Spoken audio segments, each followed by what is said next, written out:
My parents banned me from dating after my sister's abusive ex, but they don't know I'm getting married tomorrow. My parents established exactly one rule after what happened to my sister Violet. No dating, no relationships, no romantic involvement of any kind until I turned 25, or they'd cut off all financial support and I'd be on my own. They didn't make this rule because they were controlling or religious. They made it because they'd watched Violet's boyfriend Derek systematically destroy her over 3 years, isolating her from friends, convincing her she was worthless, and finally putting her in the hospital with a fractured skull when she tried to leave. She was 22 when it started, the same age I am now. My parents couldn't protect Violet because they didn't see the signs until it was too late, so they decided to protect me by eliminating the possibility entirely. No dating meant no chance of choosing wrong. Simple math in their traumatized minds. The problem was that I'd already met Asher 6 months before they implemented the rule. We were lab partners in organic chemistry, and he had this way of explaining complex molecules like he was telling stories about tiny characters going on adventures. He made me laugh during the most stressful semester of my pre-med track, and somewhere between bonding over failed titrations and celebrating our first successful synthesis, I'd fallen completely in love with him. When my parents announced the new rule 3 weeks after Violet got out of the hospital, Asher and I had already been secretly dating for 2 months. I went home that night and cried in his apartment, convinced we'd have to break up because I couldn't survive without my parents' help paying for medical school. Asher held me and said we'd figure it out together, that 3 years wasn't forever, and he'd wait as long as it took. We became experts at hiding in plain sight. Asher was my study partner, my tutoring buddy, the friend who happened to live near campus, so I could stay late at the library without my parents worrying. We studied at coffee shops where we sat across from each other with textbooks open, holding hands under the table where nobody could see.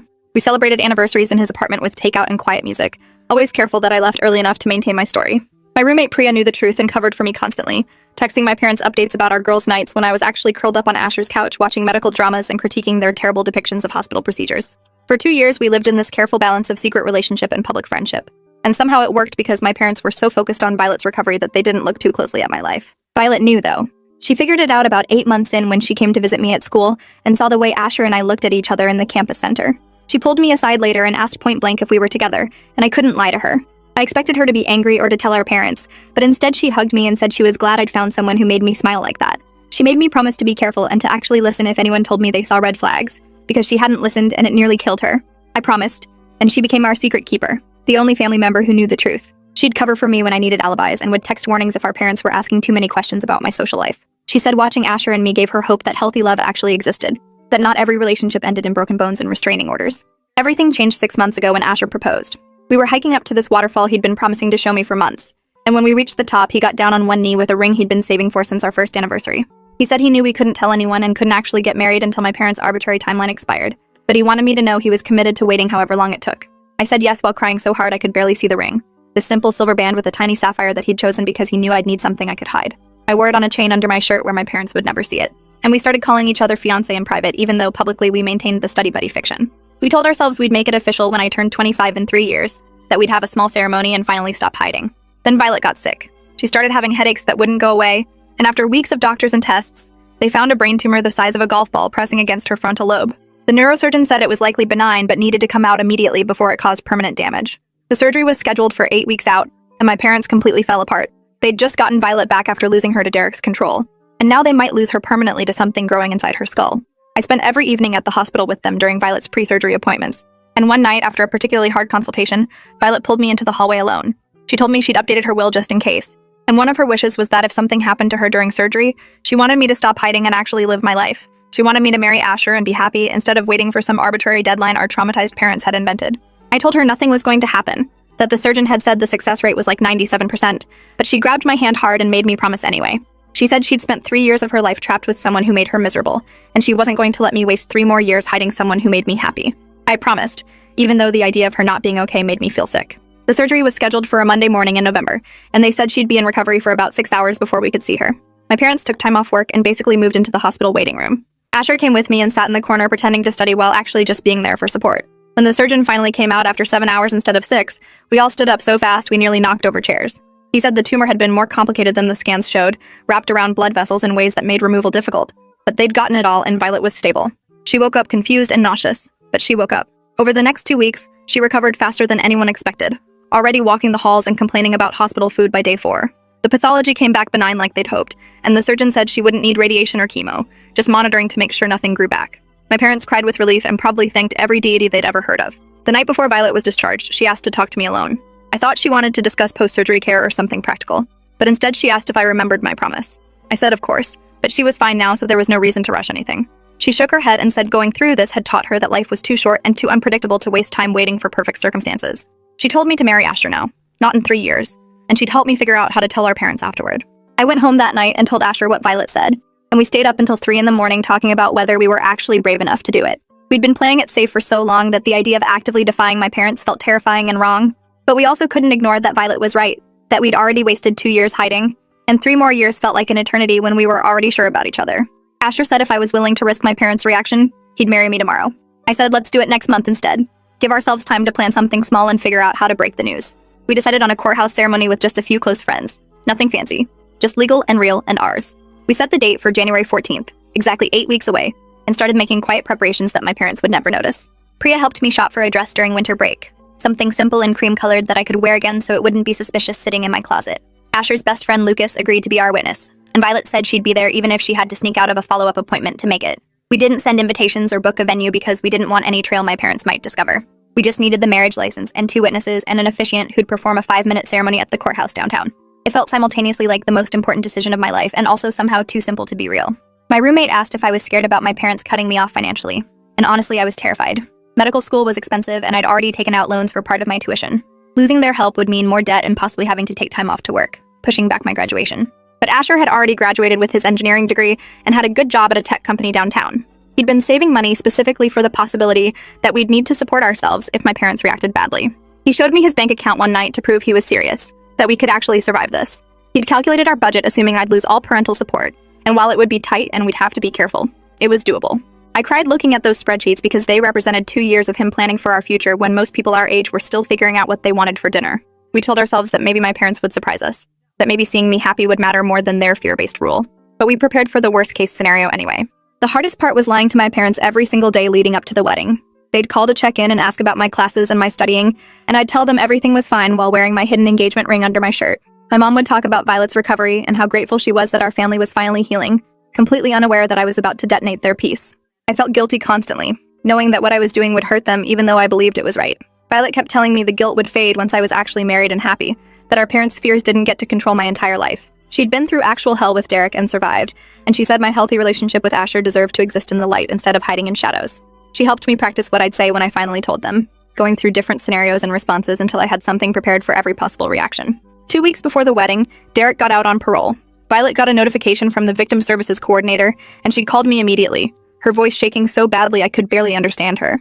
He'd served only 3 years of his 8-year sentence because of prison overcrowding and good behavior, and now he was out with an ankle monitor and a restraining order that Violet said was just a piece of paper. My parents went into full protection mode again, installing new locks and security cameras and basically putting Violet under house arrest for her own safety. The restraining order said Derek couldn't come within 500 feet of her, but they didn't trust it. They'd trusted the legal system before and it had failed her. This development obviously made my situation more complicated because now my parents were extra paranoid about anything that could hurt their daughters. I thought about postponing the wedding, but Violet said absolutely not. She said Derek getting out was exactly why I needed to go through with it, to prove that his actions didn't get to control everything in our family forever. She pointed out that my relationship with Asher had nothing to do with her trauma with Derek, and conflating the two was exactly the problem with our parents' blanket ban on dating. Not every man was Derek. Not every relationship ended in violence. I deserved my own story separate from hers. She promised she'd be at the courthouse on January 14th even if our parents had her on lockdown, that she'd figure out a way to be there for me like I'd been there for her through the surgery. The night before the wedding, I couldn't sleep at all. I lay in my dorm room staring at the ceiling while Priya slept peacefully in the next bed, and I went through every possible outcome in my mind. Best case, my parents were hurt but eventually came around.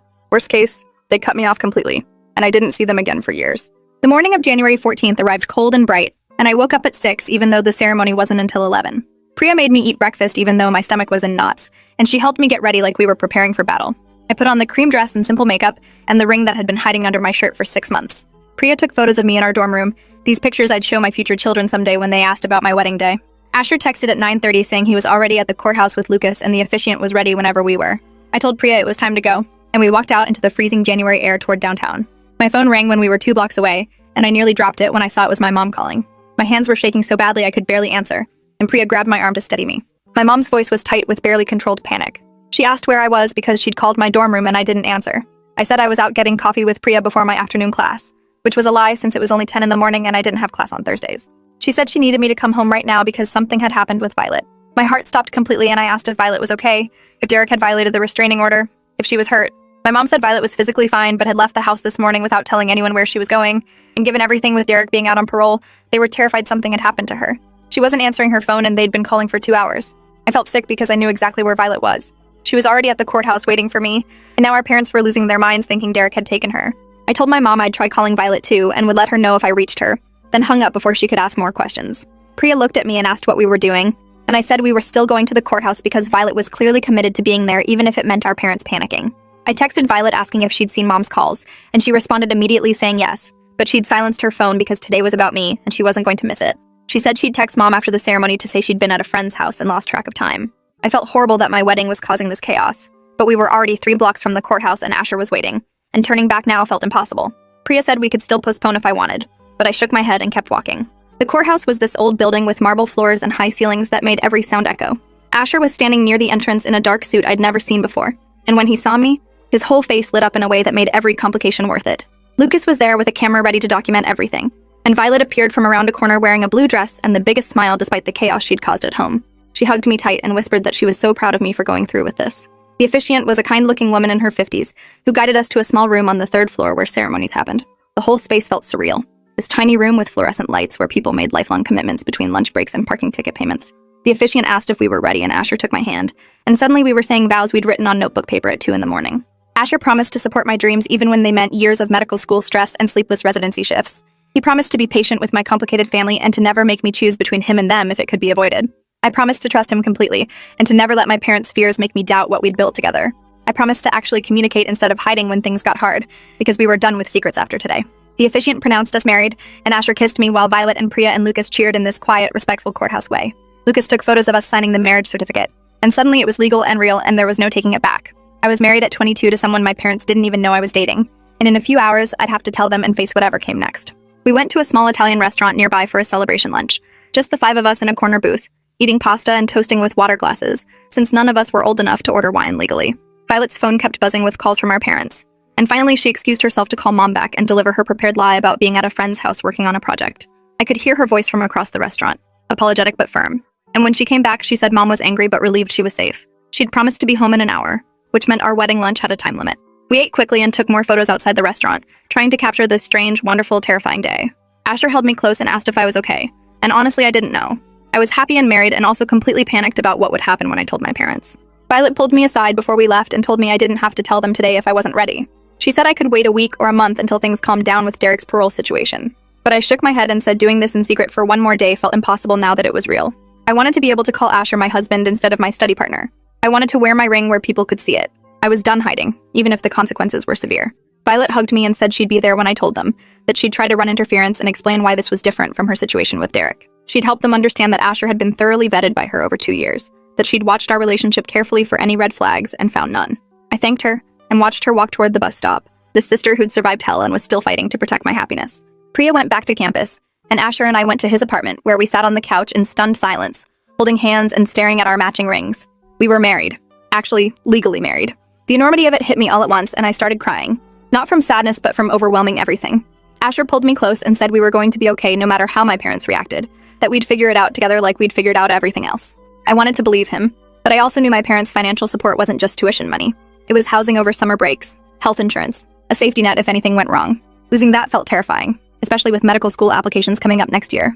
I asked Asher if he ever regretted choosing someone with such complicated family baggage, and he said never, that my family's trauma didn't define our relationship and he'd known what he was signing up for. I decided to tell my parents that evening, getting it over with quickly like ripping off a bandage. I called my mom at 6 and asked if I could come over to talk about something important. She immediately asked if I was pregnant or in trouble, and I said no, nothing like that, just something I needed to discuss in person. She said my dad would be home by 7 and I should come for dinner. I met Asher at his car, and we drove to my parents' house together in silence, both of us preparing for the worst. I'd told him to wait in the car while I broke the news, but he insisted on coming in with me. He said we were married now and that meant facing things together, not me protecting him from consequences. We pulled up to my childhood home and sat in the driveway for 5 minutes gathering courage before finally walking to the front door. My mom opened it before I could knock, and her face lit up seeing me before falling when she noticed Asher behind me. She asked who he was, and I said he was my study partner from school, who'd driven me here because my car was having issues. Another lie, but my last one, because in about 10 minutes everything would be true. We went inside and my dad was setting the table, and he looked up and did the same double take seeing Asher. My parents had literally never met him despite 2 years of relationship because our cover story only worked if they never saw us together. Violet was already there sitting at the counter, and she gave me an encouraging nod. My mom asked if Asher wanted to stay for dinner, and I said, actually, yes, he should stay, because I needed to tell them something and he was involved.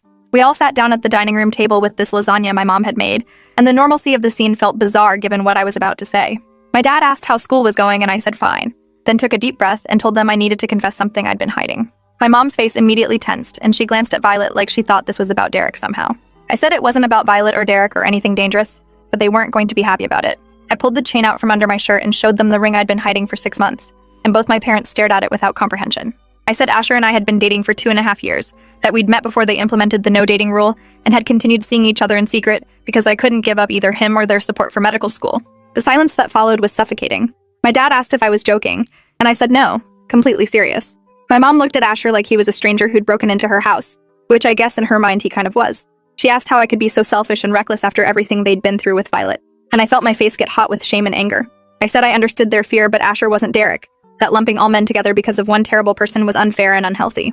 Violet spoke up and said she'd known about the relationship for 2 years and had been watching carefully for any warning signs, that Asher had treated me with nothing but respect and kindness the entire time.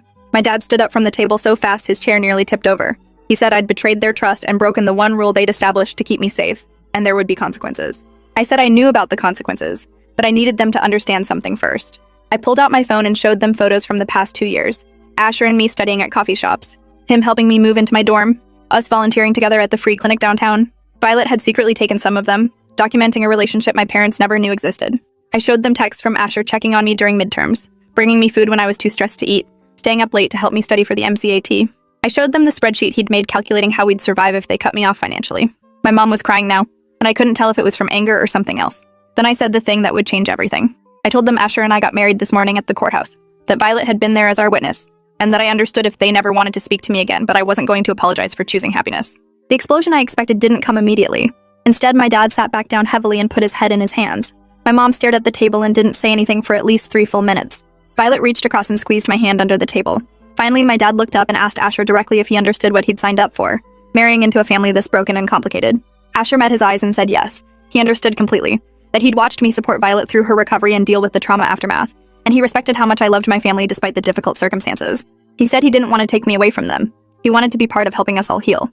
My mom asked why we couldn't have waited 3 more years like they'd asked, and I said because 3 years was arbitrary, and based on fear rather than actual assessment of Asher's character. Violet told them the story of her brain tumor and the promise she'd made me make, about not wasting life waiting for perfect circumstances that might never come. She said watching Derek nearly destroy her had taught her that life was too short and too unpredictable to postpone happiness, and she'd encouraged me to marry Asher now instead of hiding for 3 more years. My mom started crying harder, and I realized she wasn't angry anymore, just overwhelmed and scared and grieving the loss of control over a situation she'd tried to prevent. My dad asked what we expected from them now, if we thought they'd just accept this and keep paying for medical school like nothing had changed. I said honestly I didn't know what to expect, but I hoped they could at least try to get to know Asher before deciding he was dangerous just because he existed. We sat there for another hour talking through everything, and slowly the conversation shifted from accusations to questions. My parents asked Asher about his job, his family, his plans for the future. They asked how we'd managed to hide a relationship for 2.5 years, and I explained the study partner cover and Priya's constant alibis. They asked if Asher had ever pressured me into anything or shown signs of controlling behavior, and both Violet and I said absolutely not. That if anything, I'd been the one pushing to move faster while Asher wanted to wait and do things right. My mom asked to see the wedding photos, and Lucas had already sent them to my phone. She looked at pictures of me in my cream dress signing the marriage certificate, and fresh tears started falling. She said I looked happy, which was apparently both wonderful and heartbreaking for her. By the time we left that night, nothing was resolved, but at least we were still speaking. My dad said he wasn't ready to give his blessing, but he wouldn't cut me off completely, that we'd figure out the financial stuff over time. My mom hugged me goodbye and whispered that she was trying to understand, and I whispered back that I knew this was hard and I was sorry for the secrecy. Asher shook both their hands and promised to take care of me, which felt weirdly traditional given the circumstances. We drove back to his apartment in silence, both of us emotionally exhausted from the confrontation. That night, lying in bed next to my husband, I felt this strange mix of relief and guilt. Relief that the secret was finally out, guilt that telling the truth had hurt my parents so deeply. The next few months were complicated and messy. My parents agreed to meet with Asher and me once a week for dinner, getting to know him slowly and learning to trust him. Violet became our biggest advocate, constantly pointing out the differences between Asher's respectful behavior and Derek's controlling manipulation. My mom started therapy to process her trauma from Violet's relationship, and she admitted one night that she'd been trying to prevent the wrong thing. She couldn't prevent me from getting hurt, only from living. My dad took longer to come around, but gradually I'd catch him laughing at Asher's jokes or asking his advice about tech problems at work. 6 months after the courthouse ceremony, we had a small reception in my parents' backyard with extended family who hadn't even known I was dating anyone. My mom cried through the whole thing, But this time, they were happy tears. Medical school applications happened that fall, and Asher sat with me through every essay and interview prep session. I got accepted to 3 programs, and we chose the one closest to both our families because maintaining those relationships mattered to both of us. My parents helped with tuition like they'd promised, and my dad admitted he was impressed with how seriously Asher took his commitment to supporting my career. Violet started dating again for the first time since Derek, someone kind and patient who understood her trauma and never pushed her boundaries. She said watching my relationship with Asher had given her hope that healthy love existed, that not everyone would hurt her the way Derek had. Derek violated his parole 8 months after getting out and went back to prison for another 5 years, which gave all of us some breathing room. Looking back now, I don't regret getting married at 22 despite my parents' rule. Was it harder than waiting would have been? Absolutely. Did it cause pain and conflict that might have been avoided? Definitely. But it also forced necessary conversations about fear and control and healing that our family needed to have anyway. My parents' blanket ban on dating hadn't actually kept me safe, it had just taught me to hide and lie, which is arguably more dangerous than being open about relationships where warning signs could be spotted early. Violet says my rebellion gave her permission to start living again instead of letting Derek's abuse define her forever. She's planning her own wedding now to her kind, patient boyfriend, and my parents are genuinely happy for her instead of terrified. The week of our first anniversary, Asher surprised me with a proper honeymoon since we'd skipped it the first time around. We went to this small beach town where we could finally be publicly married without worrying about who might see us. We walked on the beach wearing our rings in full view, and the freedom of it felt incredible after years of hiding. My parents sent us a card congratulating us on 1 year of marriage, which felt like final acceptance after all the struggle. My mom had written inside that she was proud of me for fighting for my happiness even when it scared her, and that she was grateful I'd found someone who treated me with the respect I deserved. My dad had added that Asher had proven himself to be exactly the kind of partner they'd hoped I'd find someday, just sooner than they'd expected. Telling this story now feels surreal because I remember so clearly how terrified I was the morning of the wedding, how convinced I was that my parents would never forgive me. The reality ended up being more complicated than I'd imagined, but also more hopeful. They didn't forgive me immediately, but they also didn't abandon me. They struggled and asked questions and slowly learned to trust again. Violet's recovery played a huge role because watching her heal while Derek rotted in prison proved that trauma doesn't have to define you forever. My parents had been so focused on preventing future pain that they'd forgotten people also need permission to pursue joy. Getting married at 22 wasn't reckless or selfish like my dad first claimed.